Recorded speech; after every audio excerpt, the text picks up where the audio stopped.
You will share from your side?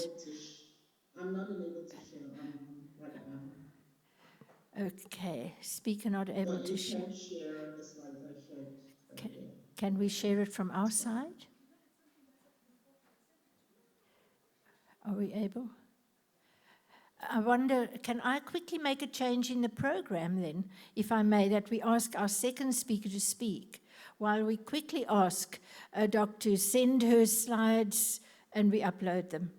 So if we could swap around, would that be fine for you? Would it be fine? Yes, Okay. So I'm going to now ask our second speaker to come, and we will ask our first speaker to send her slides through so that they can be loaded and we can share. Okay, very warm welcome then to our second speaker, Mr. Rashid Tofi, who is the Deputy Director General in the Department of Economic Development and Tourism in the Western Cape Government. And he's going to be speaking to us about unpacking the Western Cape's Growth for Jobs strategy, improved access to economic opportunities and employability. So a very warm welcome, sir. And we look forward to listening to you for 15 minutes. Thank you. Thank you, Doc. Molweni, Wamkelekile. Welcome everybody to Cape Town. Lovely to be here today. I have a little bit of an historical connection to Saskia, because in a previous life, when I was the CEO of the Convention Center, I then started an organization that actually founded the World Africa Conference. So it's quite interesting to be back here many, sort of 7 or 8 years later, but to be here in my position at government. So I love this picture because it's also where I was born, just on the steps of District 6 before we were moved out onto the Cape Flats. But it represents the coming together of people in Cape Town for many generations, from north, south, east, and west. And it still remains a kind of melting pot of people where a lot of economic activity takes place. So I'm actually currently doing a PhD on crisis leadership. And the reason I did that is because since I've been in government, I have literally moved from managing one crisis to the next, whether it was the water crisis, then COVID, then the electricity. And now we have a genocide and a war all happening at the same time, and all of this impacts on our economy. So I have the mandate of creating jobs in the Western Cape economy, which is an enviable task, I suppose. But it's not such fun when the direction of job creation, because of crises we face, go in the opposite direction.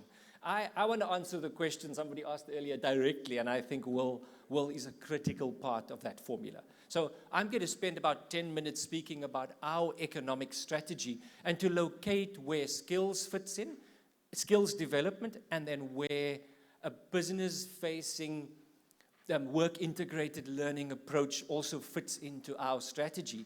And my colleague Rahima and I, Rahima's over here, we'd love to connect with you if you're not yet one of our partners as a SETA, as a TVET, because this is what we do. So the reason I put this slide in was to briefly say that it frustrates me that we were able to change our mindsets and our behaviors whenever we get into a crisis situation. You know, things move quickly. We bypass all the red tape. And then when we get beyond the crisis, we get into this slow motion movement again. And I'm trying to encourage that if you saw the unemployment rate in South Africa, you would see it as big a crisis as a flood or any other crisis we have faced. And yet we deal with it at a slow, bureaucratic pace. And this is me from inside of government saying that, because we have these mental models and patterns in our lives. So one of the first things I've tried to institute coming from the private sector is that we tend to put government in the center and say, this is what we think we should do.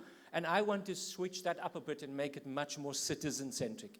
And in this case, the citizen here could be a business, it could be a TVET college. I don't necessarily mean the unemployed young person or the NEET. I mean, it could be putting the customer at the center, if you like.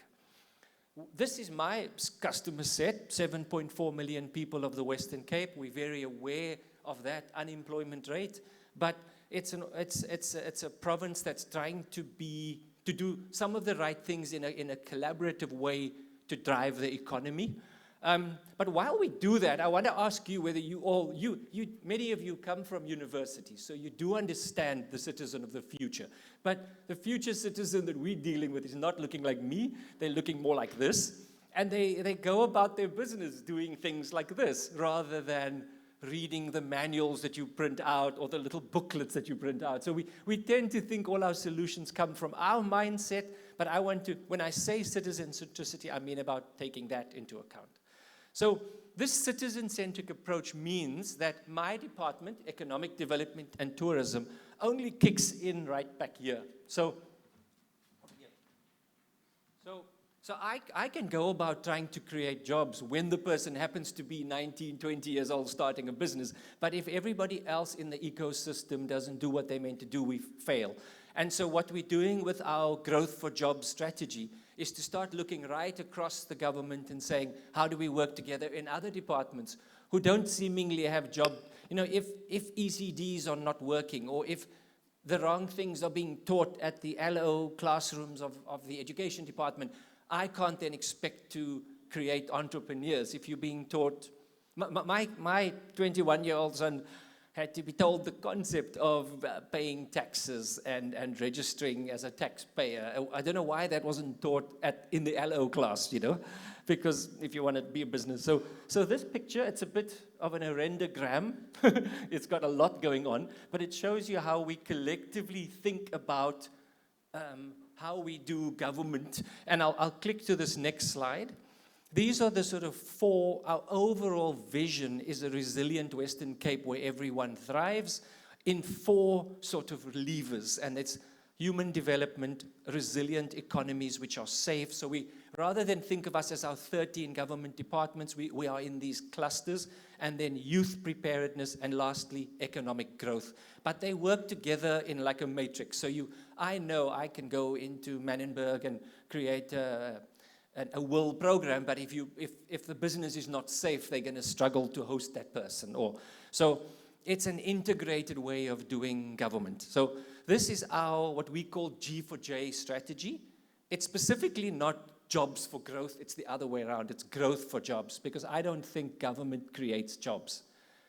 Governments create the enabling environment, kind of gets out of the way, so that businesses can create jobs. And I think many of you here are some of those enabling factors. You are preparing young people out of TVETs. You are the seaters who are helping to make internships and work integrated learning happen because of your funding. So we want to build this into an economy that's growing at 4 to 6%. And I am aware that the rest of the country and the rest of the world is growing at 1 to 2%.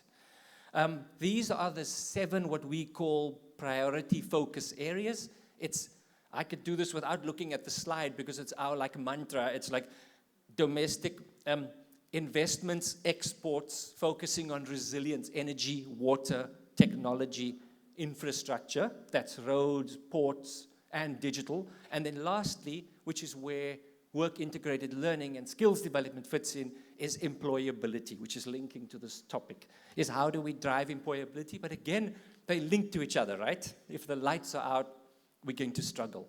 Here's our biggest challenge, is the disconnection between the job opportunities on that slide on the left-hand side, and this is where the majority of our citizens live, in the sort of southeastern corridor. So that disconnect with a non-existent kind of public transportation system is your challenge. So how do you create that gap?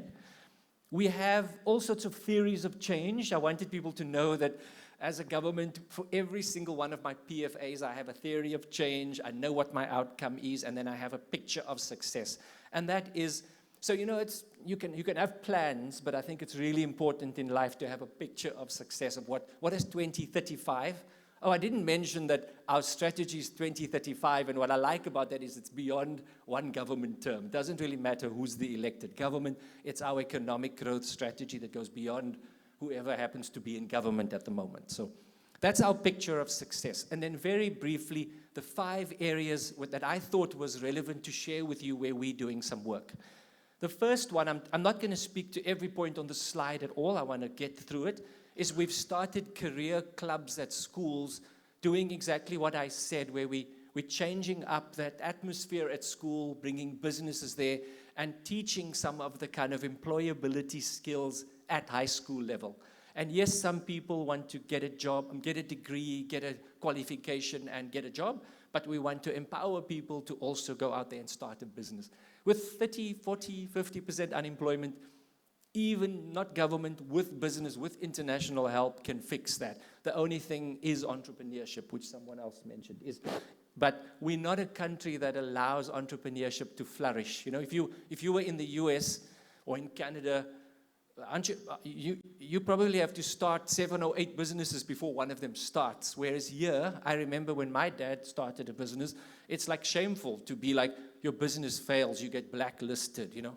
And then you grow up as a black South African kid who goes, I don't want to start a business, I just want a job. So I work in government because my aspiration is to get a job, you know. So we're trying to change that culture, but it's hard, you know. The second area is we're focusing on the STEM subjects. We work a lot with the technical schools.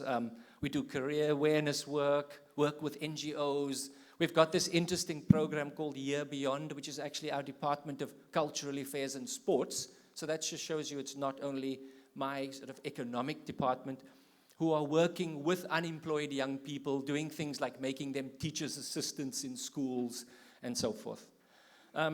Then we work very closely with the TVETs. We're looking at specific employable skills. For example, at the Saratech course, we work in collaboration with Mersita to create different curriculum and okay, I'm still on good time, right? About 5 minutes. I'll even take like slightly less, max. So we work with various colleges. We know that you have centers of excellence, and we've established these and try to connect that to business. I mean, recently the BPO sort of academy that we set up in the College of Cape Town has been amazing because while it may not be the aspiration of everyone to work in a call center, it's an amazing first job, and I think people underestimate that because I heard someone say to me that in the world of AI, the kids coming out of 2 or 3 years at a call center, it's no longer just answering phones, are going to be the most employable, most knowledgeable people about the concept of AI. If you can get more kids through a BPO in the next few years, that kid can emerge out of like a funnel, and on the top, they'll be sitting there going, I don't want to go to work and sit in an office. I'm going to sit in my house in Athlone or in Langa, and I'm going to create a business that's going to make a lot of money off my laptop. And he says that's the future. That's what people are doing in South America. And then that funnel can feed in other kids who are NEETs or who have a matric certificate, who just need some skills. Not every kid needs a university degree or even a full artisanal 3-year degree. They just need skills for employment. Then we also are working at the academic level on various things. These are just 2 pictures that my team put in. We're working with CHEC, which is the Council of Higher Education. I personally think, my kid did civil engineering, my daughter, and she struggled to find a job because they don't take the sort of will concept as seriously. I've always thought universities, like somebody said here, it's not just the TVETs and the CETs that should be. I think all universities, I'm worried about my other kid who has an economics degree, who doesn't have a pathway of a will pathway. He's going to come out of university going, here I am, a kid with an economics degree with no kind of will pathway. Whereas why couldn't you have a 1 year in my organization as an economic will student, as a university, a traditional higher education institution? And then there is this amazing UWC Center for Innovation doing AR and AV. I've got 3 more slides and I will be on time. So as the provincial government, we do various things, and our department tries to nudge that. So we will work with agriculture, with education department, with health department, and we're trying to make sure that internships and on-the-job training and skills development and experiential learning is a part of everything we do. I like that what the doctor said from WACE, the 9 different things that all fall under the category of will. I think we need to be clearer about that definition, as the previous speaker said. Then we're doing some things like because of the energy crisis, as a government, we then focused on providing small businesses with alternative energy. It's almost like trying to feed a hungry kid. We can't expect people to take interns or take will students if they don't even have electricity. So we spent some of our budget helping SMMEs getting off the grid. Thank God we don't have that as big a problem in the last 6 months. We got another booster program. I'll just skip to this one. This is quite a key one. If you're not aware of this, we coordinate and are part of what we call a Western Cape SETA cluster, where we meet at a TVET forum. It's a voluntary getting together, but it really is a way for us to meet together with the TVETs, with the colleges, and try to get more relevant curriculum. We then have this biannual actually event which the Premier hosts here in the Western Cape, which is part of our HRDC commitment. But we, at that event, which happened on Tuesday, actually this week, we bring business, government, and the educational institutes together to make sure that we hear. It's very hard-hitting and no-nonsense. The chambers of commerce are there, and they're saying what they think is lacking in either the education system or in the SETA sort of framework. And then lastly, something Rahima works on very well is really, we have found, I think, the secret sauce to unlock kind of will funding from SETAs. But the trick is we've managed to get co-funding from businesses. So Rahima might unlock 100 million rand of SETA funding, but then she'll leverage another 200 million rand from government, from businesses, and that will help pay stipends. And so we have thousands of kids on these programs, and with an expectation of an 80% permanent placement in a job. So I just wanted to say this is my last quote. I like the Steve Jobs quote. It's an unusual one. It says, you can't connect the dots looking forward. You can only connect them looking backward. So it's easy for me to say what we're all doing. But if we want to change the trajectory of South Africa from a 1% growth and an unemployment rate in the double digits and change that, I think we need to look at how we can connect the dots looking forward as well. So thank you.